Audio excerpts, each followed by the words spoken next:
یہ کہانی ہمیں ہمارے ایک لسنر نے ای میل کی ہے۔ یہ ان کی سچی کہانی ہے۔ ہمیں امید ہے کہ آپ کو یہ کہانی پسند آئے گی۔ آپ سے گزارش ہے کہ آپ ہمارے چینل کو سبسکرائب کریں، لائک کریں اور شیئر کریں تاکہ ہماری حوصلہ افزائی ہو سکے اور ہم آپ کے لیے اس طرح کی دلچسپ کہانیاں پیش کرتے رہیں۔ وجدان، ایک فرما بردار جن۔ آج کی کہانی کا تعلق میرے نانا اور ان سے جڑی ایک حقیقت سے ہے۔ میرے نانا کا نام سید بدر الوحید تھا۔ وہ بھی عام لوگوں کی طرح ایک فیکٹری میں اکاؤنٹنٹ کی ملازمت کر رہے تھے تاکہ گھر کے اخراجات پورے کیے جا سکے۔ وہ دن میں نوکری اور دیگر گھریلو کام کیا کرتے تھے، جبکہ رات کے اوقات میں اللہ کی عبادت میں مصروف ہو جایا کرتے تھے۔ وہ اللہ کی اتنی عبادت کیا کرتے تھے کہ ہمارے خاندان میں لوگ انہیں مجنوں اور ملنگ کے نام سے پکارا کرتے تھے۔ وہ سب سے محبت اور اخلاق سے پیش آیا کرتے تھے۔ یہ ان دنوں کی بات ہے کہ جب موبائل فون وغیرہ ایجاد نہیں ہوئے تھے۔ لوگوں کے دلوں میں ایک دوسرے کی عزت ہوا کرتی تھی۔ خوشی اور غمی میں سب ایک دوسرے کے ساتھ ہوا کرتے تھے۔ ایک دن میں نے اپنے نانا سے پوچھا کہ نانا، کیا جن بھی آپ کے دوست ہیں؟ انہوں نے کہا، بیٹا، جب آپ کا تعلق اپنے اللہ سے مضبوط اور پختہ ہو جایا کرتا ہے تو اس کی ساری مخلوق آپ کی دوست بن جاتی ہے۔ اس وقت مجھ میں اتنی سمجھ نہیں تھی، اس لیے میں ان کی بات کی گہرائی کو سمجھ نہیں پایا۔ میرے نانا کے گھر کے صحن میں ایک پرانا برگد کا درخت تھا۔ عصر کے وقت میرے نانا اس درخت کے نیچے بیٹھ کر قرآن مجید کی تلاوت کیا کرتے تھے۔ یہ ان کے روز کا معمول تھا۔ جب بھی وہ قرآن مجید کی تلاوت کیا کرتے تھے تو سارا صحن ایک مسحور کن خوشبو سے مہک جایا کرتا تھا۔ سارے گھر والے اور محلے والے اس خوشبو کو محسوس کیا کرتے تھے۔ میں نے ایک دن نانا سے پوچھا کہ یہ خوشبو کہاں سے آتی ہے، تو وہ کہتے، اس برگد کے درخت میں میرے دوست رہتے ہیں، وہ خوشبو لگاتے ہیں جس کی خوشبو سارے گھر میں پھیل جاتی ہے۔ وقت گزرتا رہا اور میں لڑکپن سے جوانی کے حدود میں قدم رکھ چکا تھا۔ نانا کی عمر بھی بڑھتی جا رہی تھی، مگر ان کے معمولات میں کسی بھی قسم کی تبدیلی نہیں تھی۔ وہ ہر روز عصر کے بعد اسی برگد کے درخت کے نیچے قرآن مجید کی تلاوت کیا کرتے اور وہی خوشبو سارے گھر میں مہکا کرتی تھی۔ ایک دن میں نے نانا کے پاس ایک خوبصورت نوجوان کو اس درخت کے نیچے قرآن مجید پڑھتے ہوئے دیکھا۔ میں نے اپنی نانی سے پوچھا، یہ لڑکا کون ہے؟ تو نانی نے بتایا کہ یہ لڑکا ہر روز تمہارے نانا سے قرآن مجید پڑھنے آتا ہے، کسی سے کچھ بات چیت نہیں کرتا، بس آتا ہے، قرآن مجید پڑھنے کے بعد چلا جاتا ہے۔ مجھے اس نوجوان میں ایک غیر معمولی کشش اور اس کے چہرے پر نور محسوس ہوا۔ جب وہ نانا سے قرآن پڑھ کر چلا گیا تو میں نے اپنے نانا سے پوچھا کہ یہ نوجوان کون ہے جو آپ سے قرآن مجید پڑھنے آتا ہے؟ نانا نے میرے بچپن والی بات دہرا دی، جب آپ کا تعلق اپنے اللہ سے مضبوط اور پختہ ہو جاتا ہے تو اس کی ساری مخلوق آپ کی دوست بن جاتی ہے۔ میں نے نانا کی طرف دیکھا تو نانا میری بات سمجھ گئے اور کہنے لگے کہ جو تم سمجھ رہے ہو ٹھیک ویسا ہی ہے، وقت آنے پر میں تم کو سب کچھ بتا دوں گا۔ میں نے نانا سے تفصیل جاننی چاہی، مگر انہوں نے اپنے ہاتھ کے اشارے سے مجھے منع کر دیا۔ میرے ماموں کی شادی کی تاریخ طے ہو چکی تھی اور ایک ہفتے بعد ان کی شادی تھی۔ میں بھی گھر کے تمام لوگوں کے ساتھ کام کاج میں ہاتھ بٹانے مصروف تھا۔ نانا بھی گھر کی دیگر کام کو نمٹانے میں مصروف تھے۔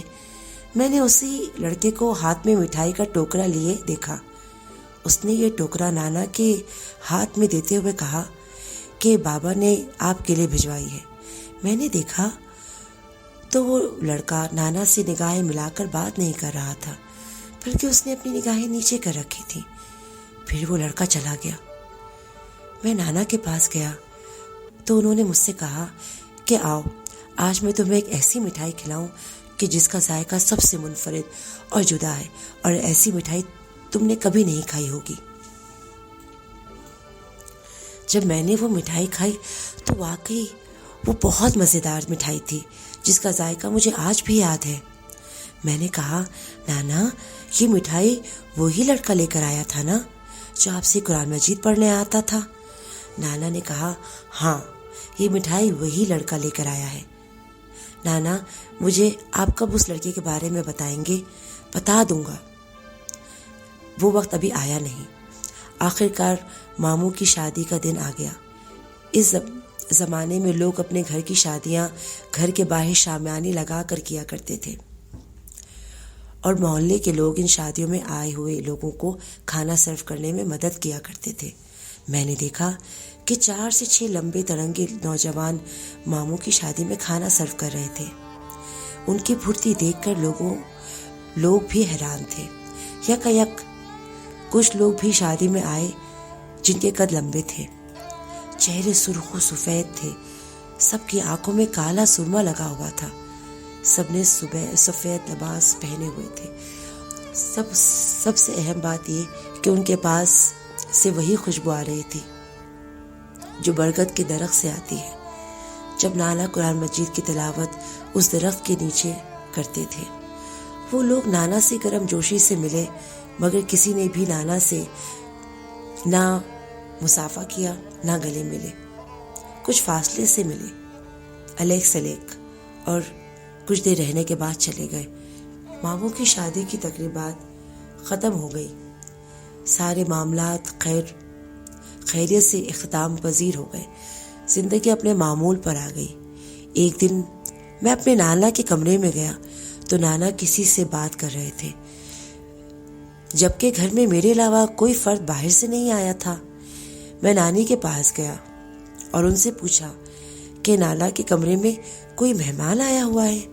نانی نے کہا کہ کوئی نہیں آیا۔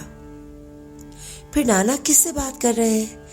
میں نے نانا کے کمرے کا دروازہ کھٹکھٹایا، تب نانا خاموش ہو گئے اور کہنے لگے کہ اندر آ جاؤ۔ میں جب نانا کے کمرے میں گیا تو ان کا پورا کمرہ خوشبو سے مہک رہا تھا۔ میں نے پوچھا نانا ابھی کچھ دیر پہلے جب میں آپ کے کمرے میں آ رہا تھا تو میں نے محسوس کیا کہ آپ کسی سے بات کر رہے ہیں۔ میں نے آپ کو تنگ کرنا مناسب نہیں سمجھا اور واپس چلا گیا۔ میں نے نانی سے پوچھا تو وہ کہنے لگی کہ آپ سے ملنے کے لیے کوئی نہیں آیا۔ نانا یہ کیا ماجرا ہے؟ نانا کہنے لگے میاں صاحبزادے میرے دوست مجھ سے ملنے آئے تھے، تم آئے تو وہ اٹھ کر چلے گئے۔ نانا آپ کے پاس کون سے دوست تھے جن کو میرا آنا پسند نہیں آیا اور چلے گئے؟ میری بات سن کر نانا خاموش ہو گئے۔ پھر کچھ دیر بعد وہ کہنے لگے میرے ان دوستوں کا تعلق قوم جنات سے ہے جو کہ صحن میں لگے برگد کے درخت میں رہتے ہیں، اور وہ جو لڑکا مجھ سے قرآن مجید پڑھنے آتا تھا اس کا تعلق بھی جنات کے خاندان سے ہے، وہ میرا شاگرد ہے اور وہ بھی برگد کے درخت میں رہتا ہے۔ نانا کی یہ باتیں سن کر میں حیران بھی ہوا اور مجھے ڈر بھی لگا۔ میں نے نانا سے پوچھا کہ ان کو جنات سے ڈر نہیں لگتا؟ تو انہوں نے جواب دیا کہ جنات بھی اللہ ہی کی مخلوق ہے، بس فرق یہ ہے کہ اللہ نے ان کو آگ سے پیدا کیا اور انسان کو مٹی سے۔ اگر تم نے دیکھا ہو تو جب کچھ لمبے قد کے لوگ مجھ سے ملنے آئے تھے تو ان میں سے کسی نے نہ مجھ سے ہاتھ ملایا اور نہ مجھ سے نگاہیں ملائی۔ وہ کیوں نانا؟ وہ اس لیے کہ اگر میں ان سے ہاتھ ملاتا تو میرے ہاتھ کے جل جانے کا اندیشہ تھا، کیونکہ جنات آتشی مخلوق ہیں۔ نانا کیا آپ مجھے جنات سے ملوا سکتے ہیں؟ نانا نے میری بات سنی اور کچھ دیر کے لیے خاموش ہو گئے، پھر کہنے لگے ایک شرط ہے، اگر تم وعدہ کرو کہ تم کسی سے بھی اس کا ذکر نہیں کرو گے۔ ٹھیک ہے نانا، میں وعدہ کرتا ہوں میں کسی سے ذکر نہیں کروں گا، نانا نے کچھ پڑھائی شروع کر دی۔ اس کے کچھ دیر بعد کمرے کے دروازے پر دستک ہوئی۔ نانا نے کہا، وجدان آ جاؤ۔ میں نے کہا کہ وہی نوجوان جو نانا سے قرآن مجید پڑھنے آتا تھا وہ کمرے میں داخل ہو گیا۔ اس کا قد لمبا تھا اور اس کے بال سنہری تھے۔ اس نے سفید رنگ کا لباس پہنا ہوا تھا۔ نانا کے سامنے سر جھکا کر بیٹھ گیا۔ نانا نے وجدان سے کہا کہ یہ میرا نواسا ہے، اسے تم سے ملنے کا شوق تھا۔ اس نے جواب دیا کہ استاد گرامی جیسے آپ کا حکم۔ میں نے اس سے ہاتھ ملانا چاہا تو اس نے ہاتھ کے اشارے سے منع کر دیا اور کہا، آپ کا ہاتھ جل جائے گا۔ پھر مجھے نانا کی بات یاد آ گئی، جنات ایک آتشی مخلوق ہے۔ میں نے اس سے کہا، آپ سے مل کر خوشی ہوئی۔ تو اس نے جواب دیا، آپ میرے استاد گرامی کے نواسے ہیں، اس لیے میرے لیے قابل احترام ہے۔ میں نے نوجوان سے کہا کہ میں آپ سے دوستی کر سکتا ہوں؟ تو اس نوجوان نے جواب دیا، آگ اور مٹی کا کیا میل، میں اپنے استاد گرامی کے کہنے پر ہی آ سکتا ہوں۔ ٹھیک ہے وجدان، تم جاؤ، نانا نے اس سے کہا۔ وہ نوجوان چلا گیا۔ نانا نے مجھ سے کہا کہ ہو گیا تمہارا شوق پورا؟ نانا، یہ میرا دوست نہیں بنا بیٹا، جنات انسانوں سے دور ہی رہنا پسند کرتے ہیں۔ اگر تم کو کبھی وجدان سے ملنا ہو تو میں تمہارے اس ملاقات کروا دوں گا۔ پھر میرا جب بھی وجدان سے ملنے کو دل چاہتا میں نانا کے ذریعے اس سے ملاقات کر لیا کرتا۔ پھر ایک دن میرے نانا انتقال کر گئے۔ ان کی نماز جنازہ میں بہت سارے لمبے قد کے لوگ آئے ہوئے تھے جو کہ سارے نانا کے دوست تھے۔ مجھے نانا کے مرنے کا بہت افسوس تھا۔ ایک دن میں نے نانا کی قبر میں فاتحہ پڑھنے گیا تو نانا کو یاد کرتے ہوئے میری آنکھوں سے آنسو جاری ہو گئے۔ کسی نے مجھے آواز دی۔ جب میں نے دیکھا تو وہاں پر وجدان کھڑا ہوا تھا۔ وہ کہنے لگا، استاد گرامی نے کہا تھا کہ میرے مرنے کے بعد وہ جہاں جانا چاہے جا سکتا ہے۔ میں پہلے غیر مسلم تھا۔ استاد گرامی نے مجھے دائرہ اسلام میں لے کر مجھے اسلام سے آگاہی دلائی، جس کی وجہ سے میں ان کا شاگرد اور تابع تھا۔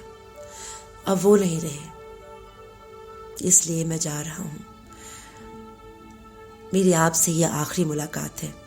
اور اس کے بعد وہ غائب ہو گیا۔ وہ برگد کا درخت آج بھی میرے نانا کے گھر میں موجود ہے۔